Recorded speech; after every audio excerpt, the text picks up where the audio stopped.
Please can you remind me if you'll be so kind, staring out into space, asking God to hear my case, trying to think of all things past.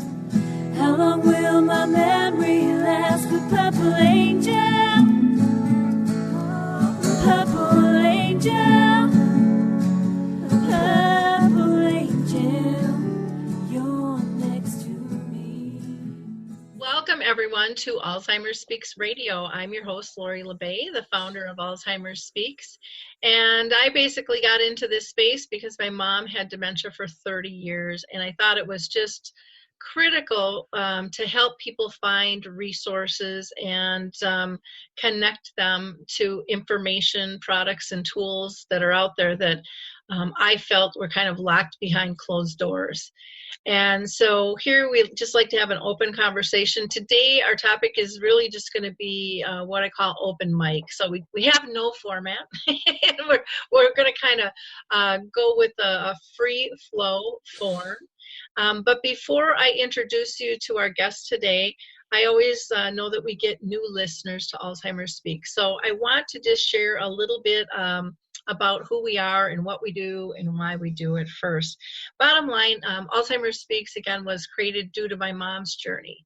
And we are an advocacy-based company with multiple platforms. And what that means is, we have a blog, we have the radio show, we use video chat, we use a lot of different platforms. I go out and speak and train to help shift our dementia care culture from crisis to comfort, because we don't believe that we can do it on just one plane.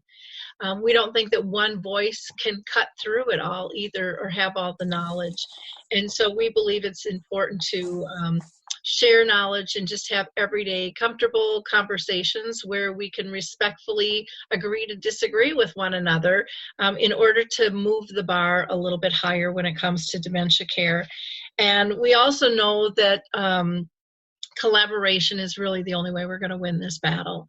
And I always like to thank our audiences for your clicks and your likes. You might not think that that matters, but it does. It shares information to your different spheres. And when you share information, you have people in your sphere of influence that are probably dealing with dementia or some form of caregiving that you don't even know about, because they haven't felt comfortable enough talking about it yet. And so by sharing that information, not only are you helping people in your circles, if it's Facebook, if it's Twitter, if it's LinkedIn, if it's Pinterest, any of those forms, you are also helping elevate Alzheimer Speaks as a whole. And so by doing that, we ended up getting recognized by Oprah as a health hero this year. We've been recognized by Maria Shriver as an architect of change for humanity, and by Dr. Oz as the #1 influencer online. And I don't say that to pat myself on the back, because that was not my doing. That was all of our work together. And I say that to really show the importance of collaboration, and to be able to get an elevated voice is what we need. Anyways, it's what I believe dementia needs if we're going to really make progress and push things through. I also always like to tell people, hey, you could be our next guest, because everyone is welcome. So maybe you are wondering, do you have dementia symptoms? Maybe you've been diagnosed. Maybe you're caring for a loved one or a friend. You could be a business professional that has a service, a product, a tool.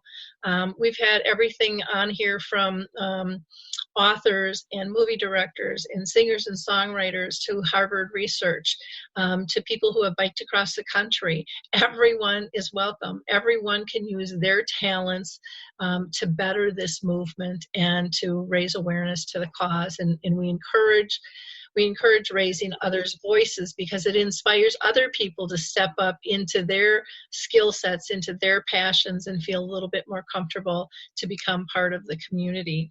I also, people are always asking me, where are you going to be next? I'd like to meet you. So I just thought I'd let you know, in March, I'm going to be in Indiana, March 6th through the 9th. I'll be doing what they call a community conversation for the library system, and we're going to be doing some screenings of the dementia film His Neighbor Phil, and doing a talk back. And then in mid-March, the 15th through the 19th, I'm going to be in Melbourne, Florida for a conference, and I'll be doing some training. And then at the end of March, the 26th through the 28th, I am going to be at Washington. They're having the Northwest Rural Health Conference. And I just can't wait to go out there and talk with them, because I always hear about the rural communities and how much they need resources.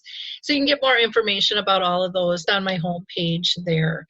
And then I also like to always give a shout out to a few organizations that I just think are doing some great things. One is the Women's Alzheimer's Movement, which is Maria Shriver's. She has a great Sunday paper that is really inspirational, and she has her own insights, but then she interviews so many change makers around the world.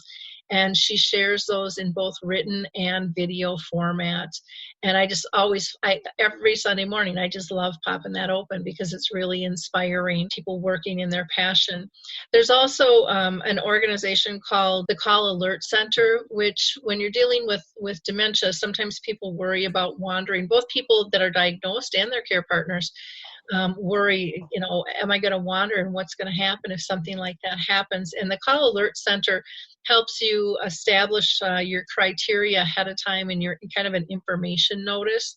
And if you should need it, they coordinate with the police and they blast it out to the phone systems.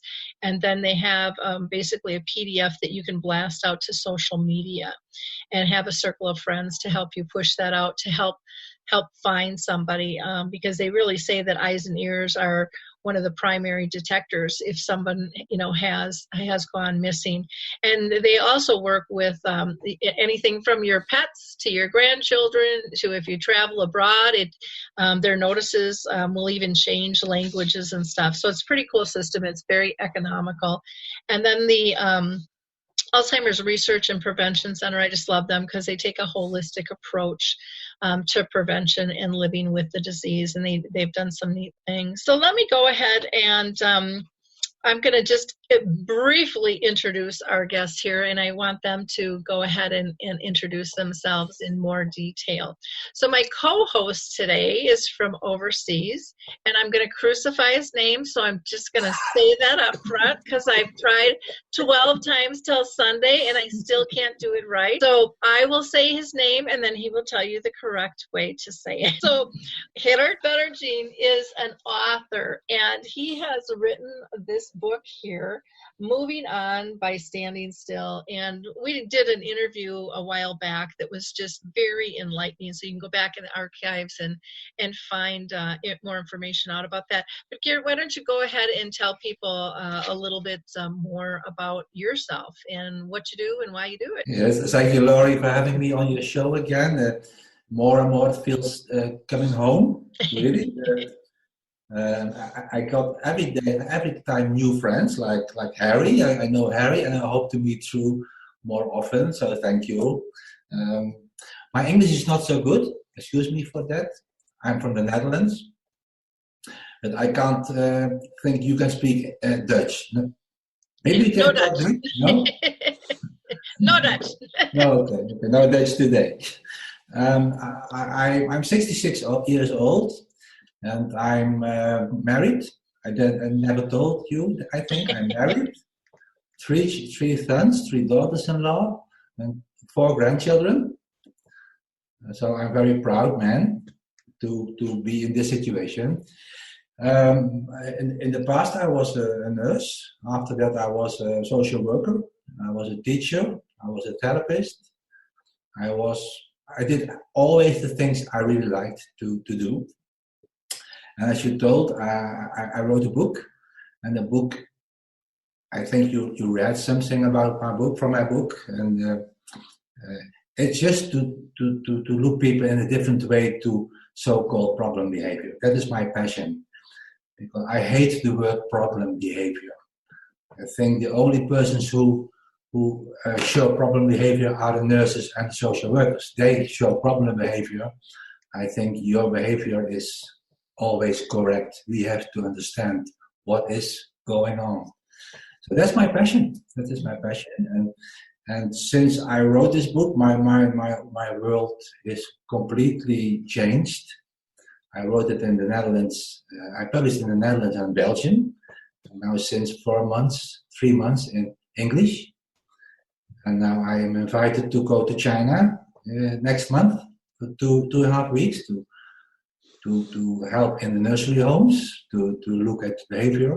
I go to the UK, I go to Canada, and once I come to you, Laurie, I promise, once I come. Great. So I feel this is such a unique format you have to meet Harry and True. For me, it's more important than to meet you, Laurie. Sorry that I say that. Because I think the real specialists are Harry and True, because they only know how it feels to have dementia. So I think you're the specialist, so I want to listen to you. Yeah. Thank you for having me. Great. And one thing I just want to add about your book, you really talk about looking at behaviors as signals. And, yes. and categorizing those different, and which I think is really important, and I'm very, very much aligned with that. True, do you want to go ahead and introduce yourself, please? My full legal name is Truthful, Loving Kindness, and my current diagnosis is mild cognitive impairment. It's definitely progressive, but it is slowly progressing, too slow to fit in any of the standard boxes for dementia. I am assistant administrator for Dementia Mentors, and I am on the advisory council for USA's Dementia Action Alliance. Great, thank you. Harry, can you introduce yourself, please? Yeah, I was glad I didn't follow him because my introduction isn't half as elaborate as his. My name's Harry Urban. I live in Pennsylvania. 14 years ago now, I was diagnosed with Alzheimer's. And my passion grew into letting people know that even though you've been diagnosed with any form of dementia, your life is not over. I became a Purple Angel ambassador and a Sentimenta ambassador. One is the Purple Angels originated over in the United Kingdom, and Sentimenta was Italy. And I also created a Spanish-speaking group, No Me Olvides, for the Spanish community. And like everybody else, my passion is raising dementia awareness. Great, thank you.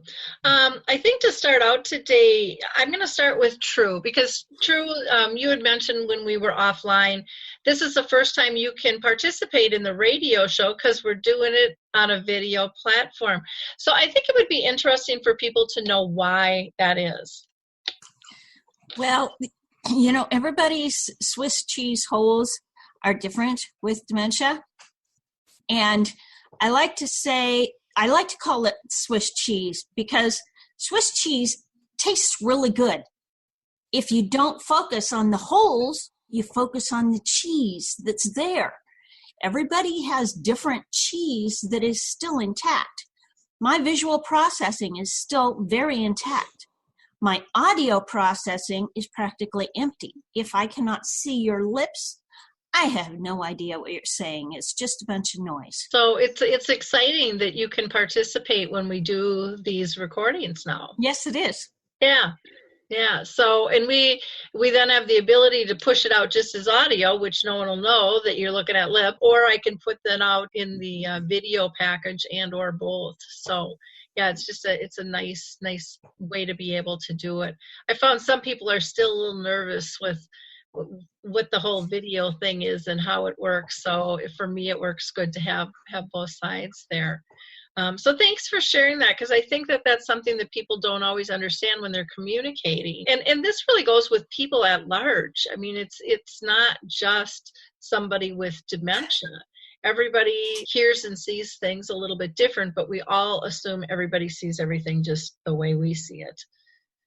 But it is very prevalent with dementia that we will either have one or the other intact for much longer. Some of my friends have visual practically non-existent, and almost all of their valuable input is strictly audio. Does it feel like being deaf, Drew? I suppose, kind of. So since when you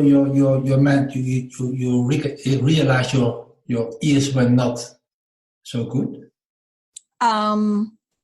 My audio processing has always been a bit off. I forget what they call it. I didn't know what they call it until my daughter was diagnosed with it.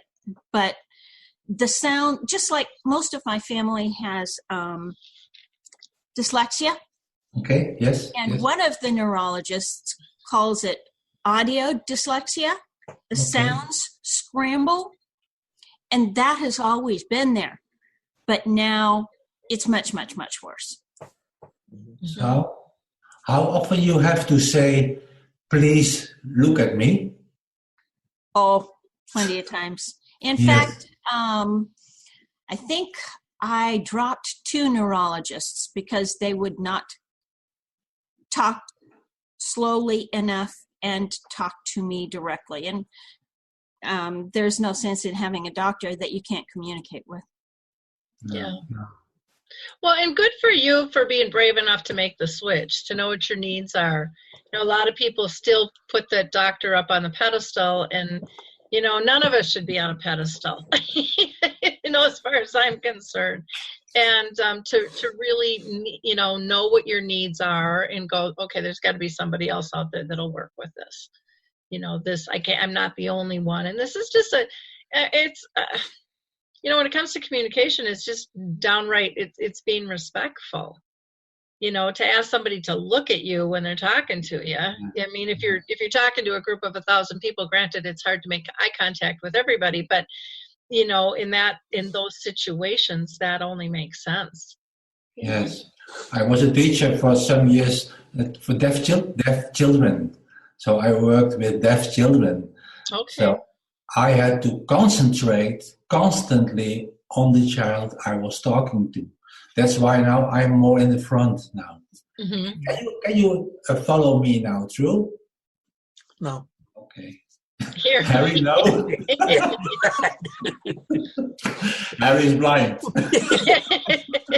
What's the point though? We should try to bring out is Truthful was able to adapt, Mm-hmm. so she could still participate in something, and that's what we say all the time with people living with dementia. Don't give up on the things you think you can't do. Adapt to them. Change something. Like Truthful said, this is the first radio show she was on. And she wasn't on before because she couldn't hear. You know, she has problems, but she adapted to it. And how she adapted is we now are looking at each other. Mm-hmm. Yes, beautiful. Okay. Yeah. Well, and the other thing too that I think is important when you talk about adapting, we do that all throughout our life. I mean, it's like don't stop now. Yeah. You know, because you have some type of chronic illness or you know what appears to be a monumental problem. You know, we can all get overwhelmed, but you know when we, you know, for me, one of the things I always ask is what's the lesson?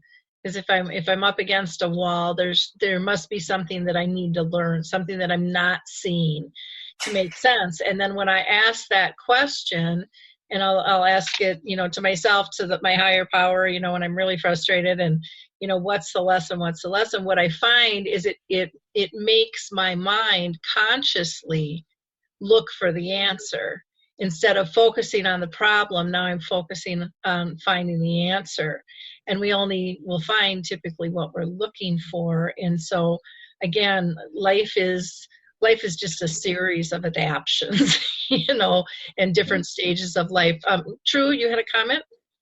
I've been physically disabled most of my adult life, starting at 17, and progressively physically disabled. And so I've been very conscious of disability issues.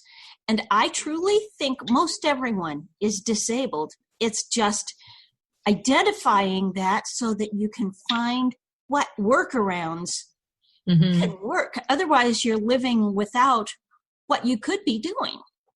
Yes. Yes. Yeah. The workaround. So like you say, it's just continuing what ideally you would have been doing in other areas of your life. True. Is there a difference feeling disabled or being disabled?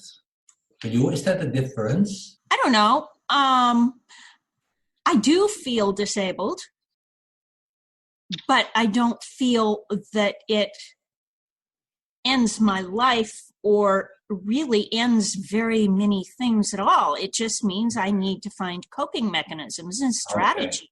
Okay. It means sometimes I need help with strategies. My husband is a great one for helping me with strategies.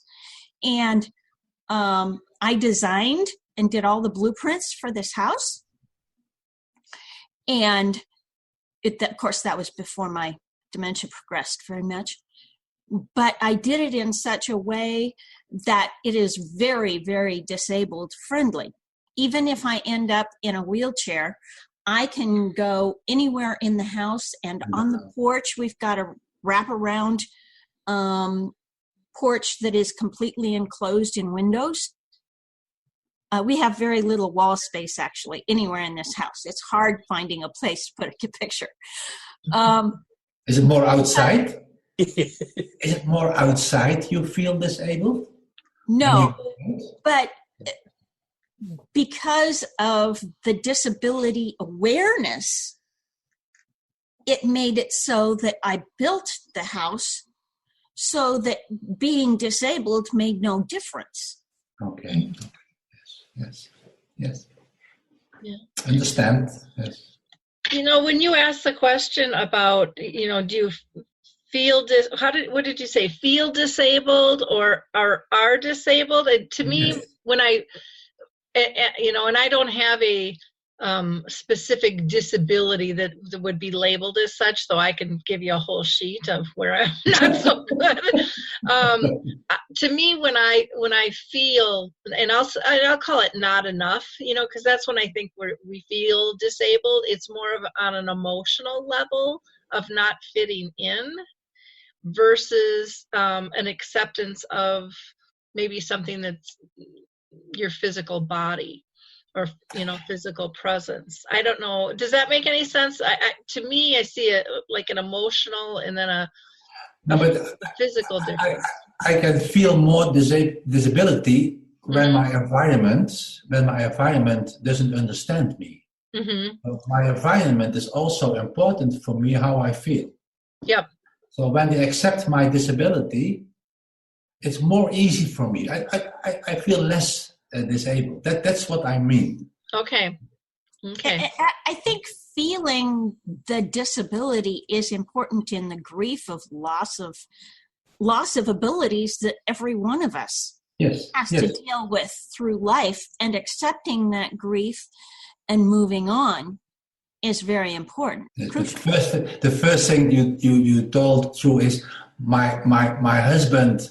He is really wonderful for me. So he's important how your disability is counting. And I really admire the smile on your face, because you told me you are disabled, but I don't see it. Good point. Well, that's one of the things we always say when we do our dementia chats, which we use this platform, is, you couldn't tell by looking at any of us who's got what, Yes. Half the time it's me that's not remembering something, or and maybe I'm just not diagnosed yet. I don't know. Could be. I tell you after the show. we laugh now. Oh gosh.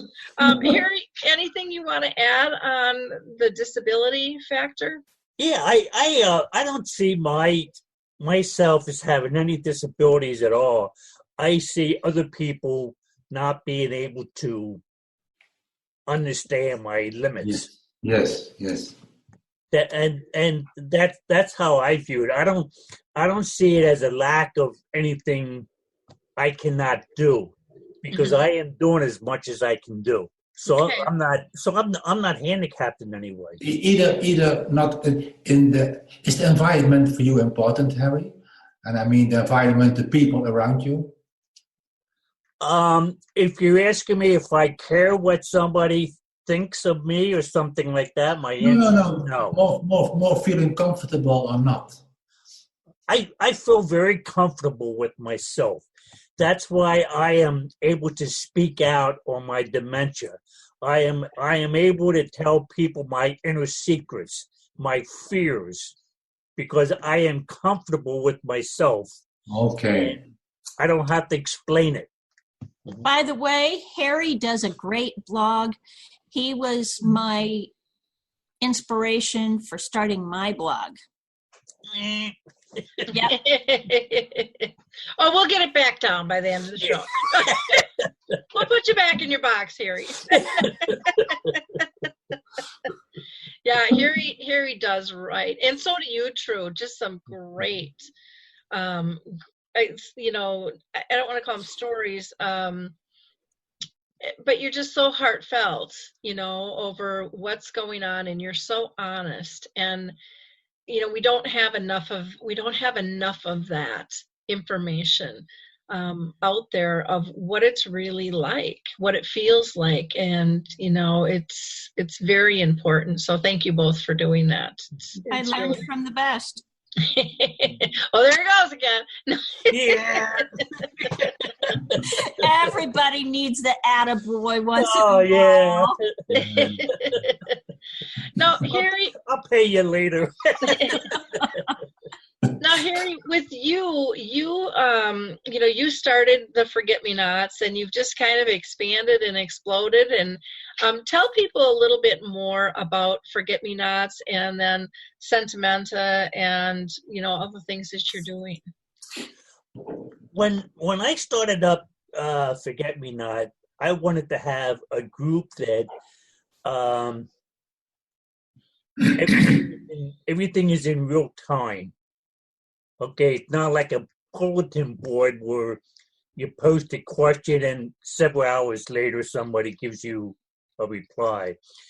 I wanted a place that I felt is safe for us to share our inner fears without being judged. Somebody trying to fix us, things like that. That's how Forget-Me-Not started up. Then that kind of grew into so many different groups, like Nomi Ovidas is the Spanish Forget-Me-Not group. Now I don't speak Spanish, but I felt a very strong desire to connect with the Spanish community, and that's why I started that up. Then when I got involved with the Italian group, I don't speak Italian, but I can do interviews in Italy like this. I can speak to the Italian people, and we speak in emotional. They can get my meaning through my emotions, and that's why I'm a big proponent of communicating. They say that somebody that has dementia, you can't communicate with them, and that's not true. No. You may not be able to verbally communicate with them, but like I can communicate with any Spanish community and not understand Spanish, because we find a way to make each other understand what we're saying. It's the same way with my Italian friends. I can sit down. Now, I got involved with them is an Italian woman was writing a book on dementia, and she's been following me for several years on Forget-Me-Not, and she asked me if I would write a passage on her book? And I said, certainly. So I did. And several months later, she messaged me back, and she said that a group of them were coming to the United States with the sole purpose of giving me the first copy of the book. Now, the book was in Italian, but they translated for me. They read it to me and translated it in English for me. And they said that that's going to be translated into English, and they will make sure I get a copy of it. But I will always treasure that Italian book. And when they were here in the States, we did several interviews that were posted live over in Italy. Now, the Italians, they had no idea what I was saying, but what we did is we used subtitles. And the subtitles translated what I was saying. So they did know what I was saying. That's why I say you can communicate with anybody. I don't care. I don't care if it's mom, dad, grandmother that is in their bed and they're in the late stages of dementia. You can communicate with them. Yes. You know, eye contact, things like that. Harry, I really love you. I love your story really, because we had 25 Chinese nurses here in the Netherlands. They were here for 3 months, and a group of 5 Chinese students who couldn't speak English. We took them to a nursery home, and it was really. I feel chicken skin now. It was so marvelous. The Chinese students who didn't speak any word Dutch or English, and the Dutch persons didn't speak any English. The contact was the most beautiful contact I ever saw. They just holding hands, just carrying the skin. All day, there was beautiful contact. I really agree. And I think it must be forbidden to talk sometimes. Mm-hmm. It's more to look, and like with Truth, look in the face and not only talk. So I really love your story. Like I love you also, Harry. Yes. No, I feel that. That's my feeling. Oh, too funny. That's too funny. Well, that's really cool. Now, you had mentioned that they off screen that they were going to be coming to America again and doing a conference. Yeah, April 18th. They're coming. They're coming prior to that, but on April 18th, we're having a dementia conference in New York, and there we're going to be explaining the 7 pillars of sentimenta. Mm-hmm. And prior to that, on April 17th, the author of the book, Letitia, please don't ask me to say her last name because God love her. I love the woman, but I can't say her name. But anyway, I wonder where you got that from. No. Yeah. She's a master of laughter yoga. Mm-hmm. And it was so interesting when they were here prior to that. We did a Zoom with the master of laughter yoga from India. Mm-hmm. And I got to meet him and speak with him. And what an honor that was. And so on the 17th, they're coming here to Pennsylvania, and we're going to conduct a laughter yoga course.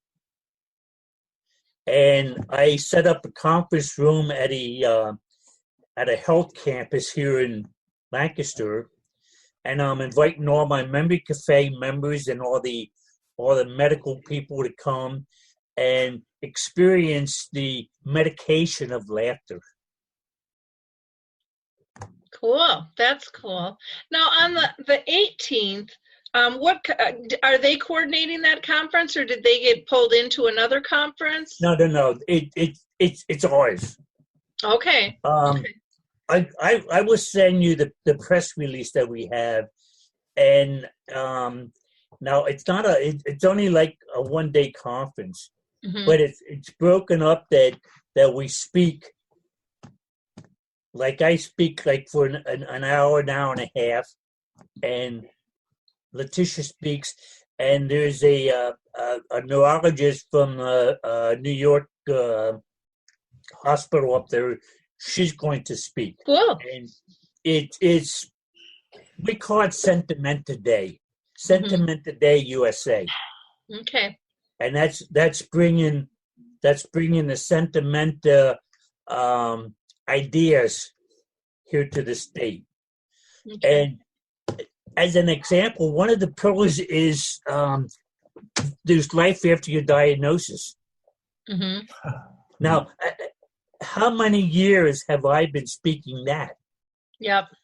Another pillar is laughter. Laughter gets you over all kind of hardships in your life. Things like that. I believe in every one of the pillars of Sentimenta. That's why I'm so involved in it. Great. Well, I'll have to see what my schedule is. I think I'm supposed to be out in Rhode Island around that time, so I might not on those dates, but things could change yet too. So that would be interesting to. I know people at the airline will get you.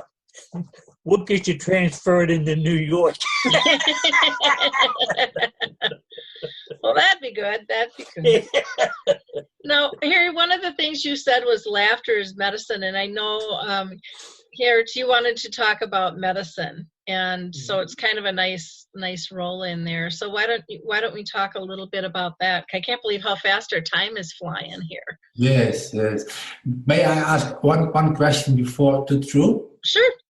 Yes, True. We are talking about a conversation without words. Do you also feel rich because you can't hear everything? So people have to make contact in another way. Rich is not a good word, but I understand. You mean enriched? No, I mean talking is so liquidly talking, and this is more intense, looking at each other. More intimate. I was raised with that kind of contact, so I notice its absence, but I don't really.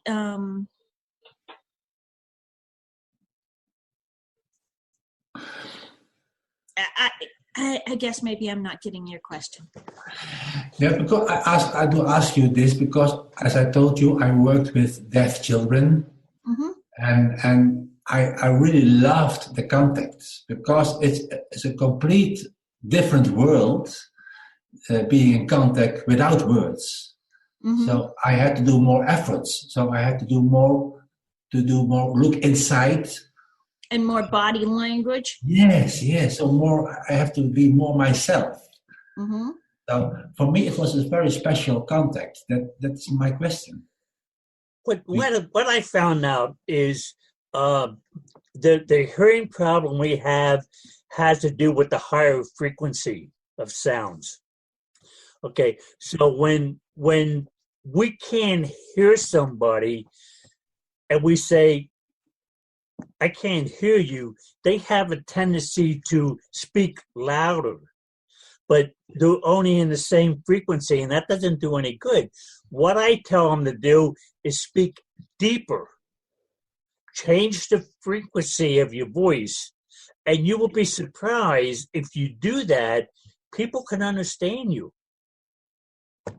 Yes, but you have to do effort. I do very, very much value more body language.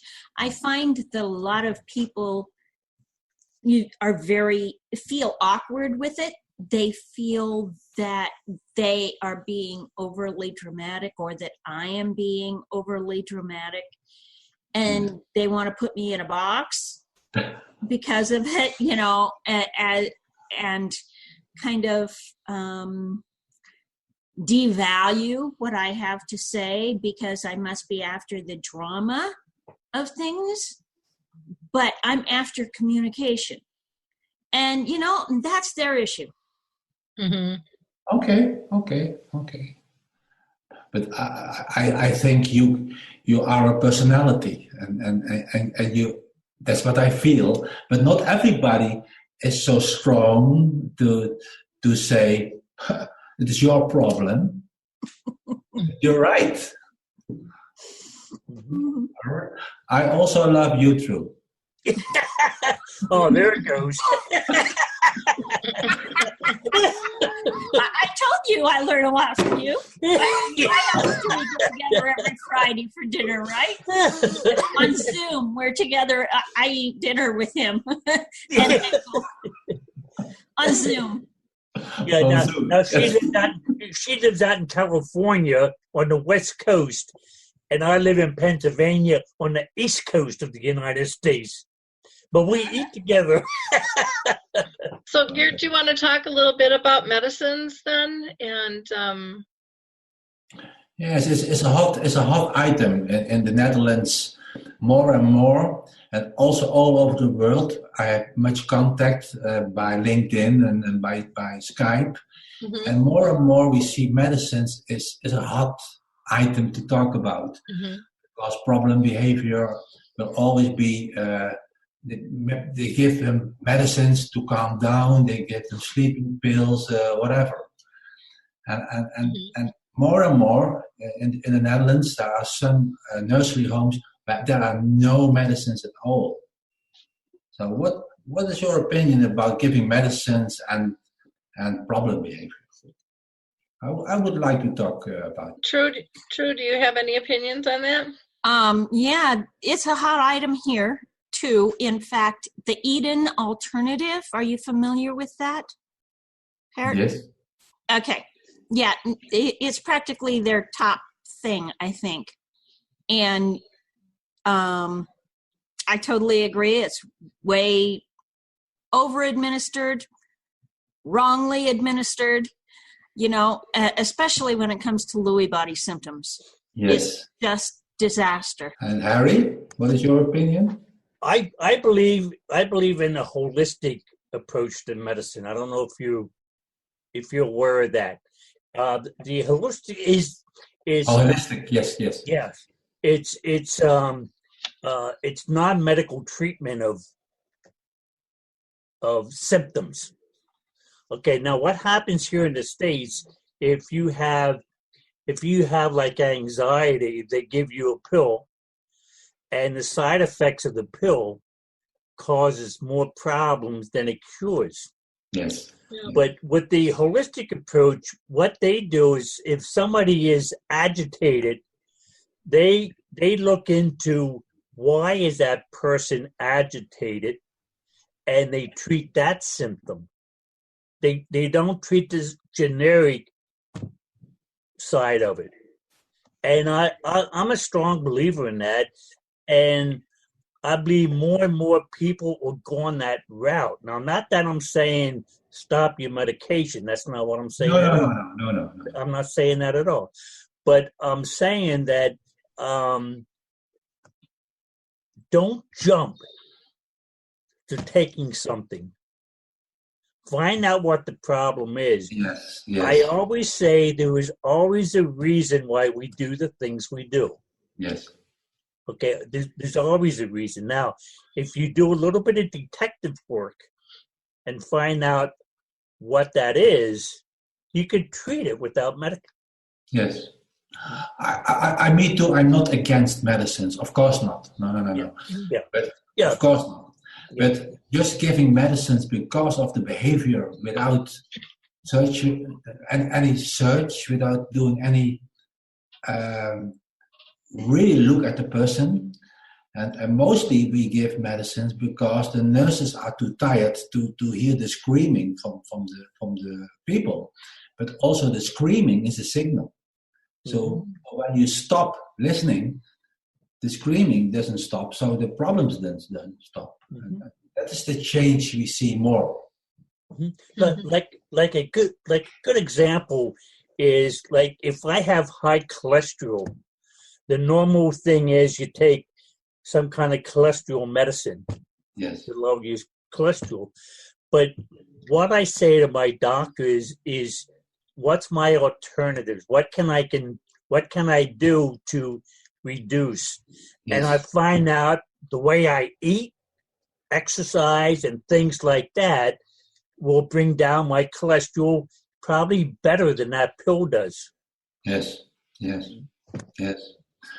I even say, suppose a person screams all day, be happy that he screams. Because if you stop the screaming, you don't stop the problem.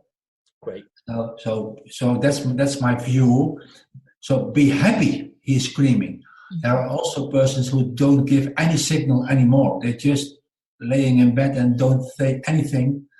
And that's I'm worried about. People who don't give signals or very small signals.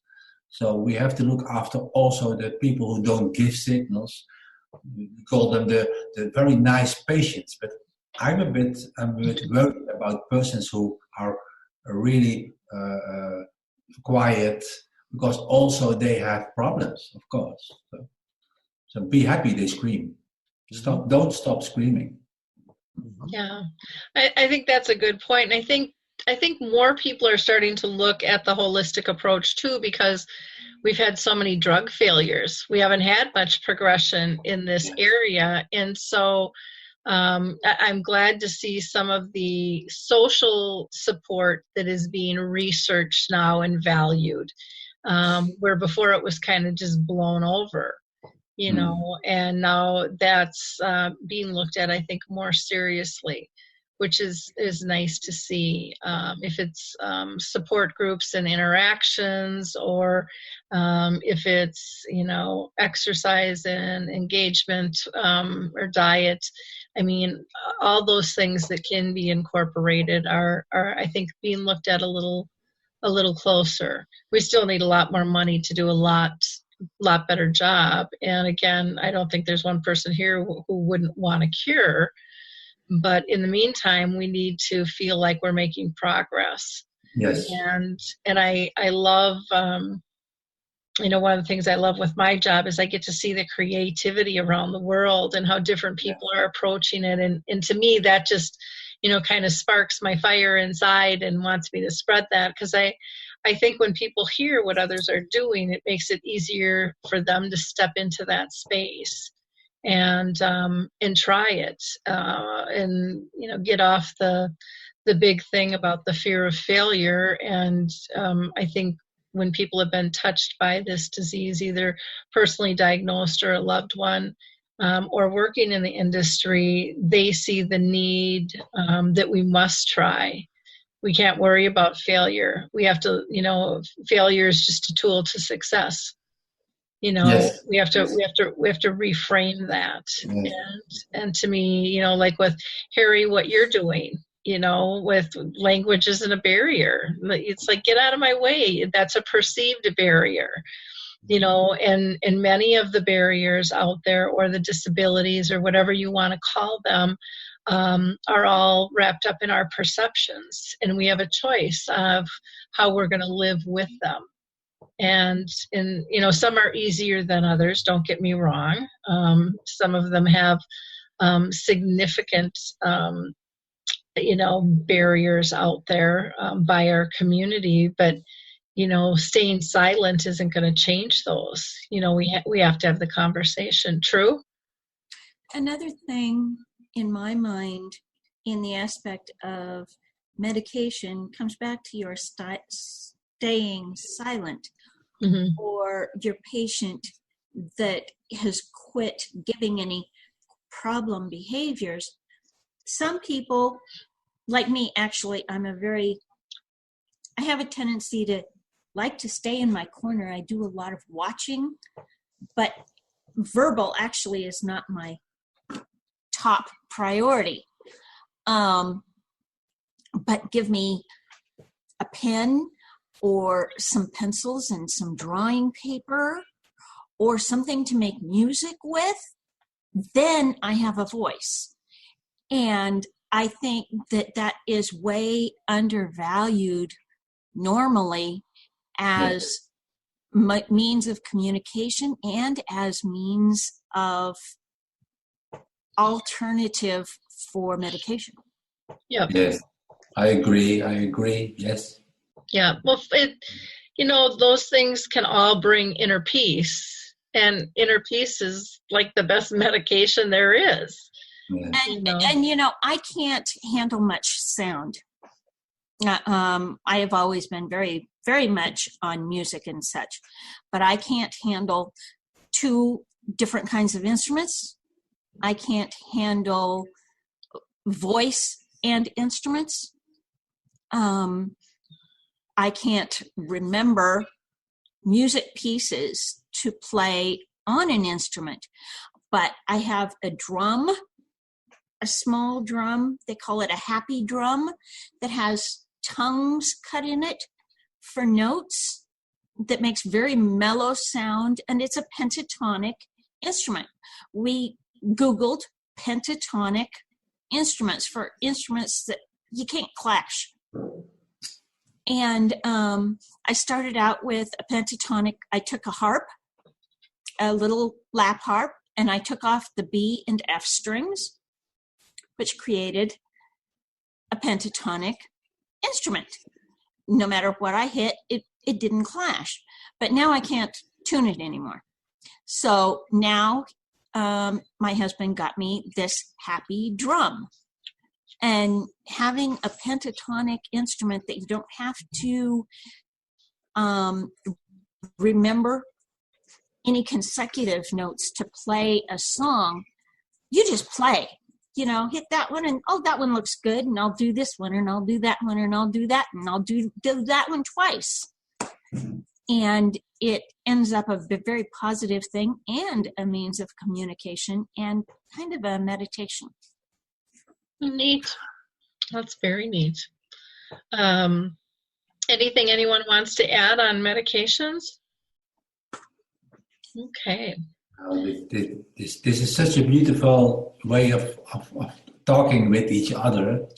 So really, I really admire this way of talking. I wish we had this in the Netherlands. We have a lot in the Netherlands. We have a lot of new ideas in the Netherlands, but just this contact, I really admire that. Mm-hmm. Laurie, I also love you. Okay, now okay. I mentioned everybody. She is going to be hard to live with now. Oh, come on.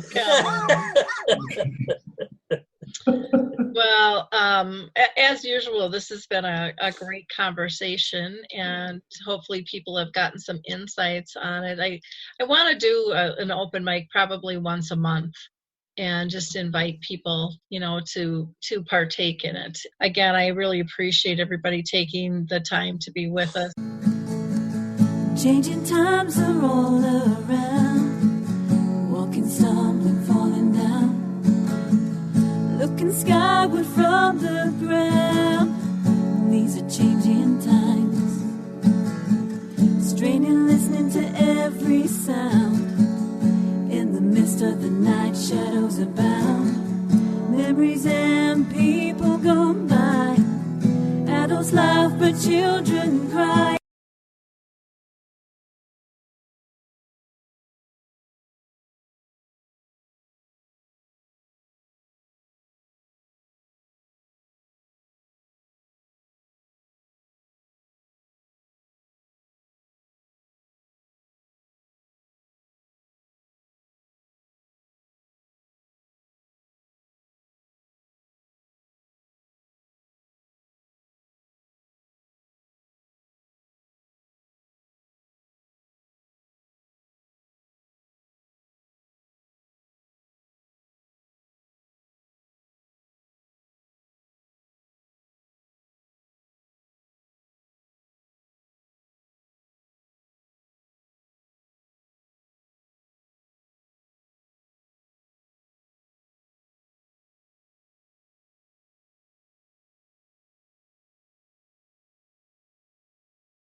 gently shaking sun and frown. These are times you do not see. I'm at my loneliness. Oh, but this is me. Friends and family all around. Children play with much abound. Yet I silly feeling all alone. And in my mind I'm on my own. The purple angel. Oh, purple angel. Purple angel. You're next to me. Purple angel. Oh, purple angel. Purple angel. You're next to me. You're next to me. You're next to me.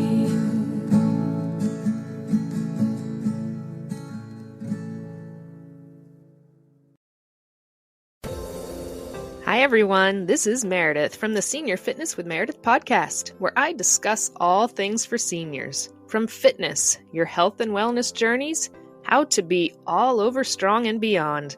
I also have my mini podcast called Motivation with Meredith. It's a great, quick motivational pick-me-up for your days. Join me, listen now, search for Senior Fitness with Meredith on your favorite podcast platform.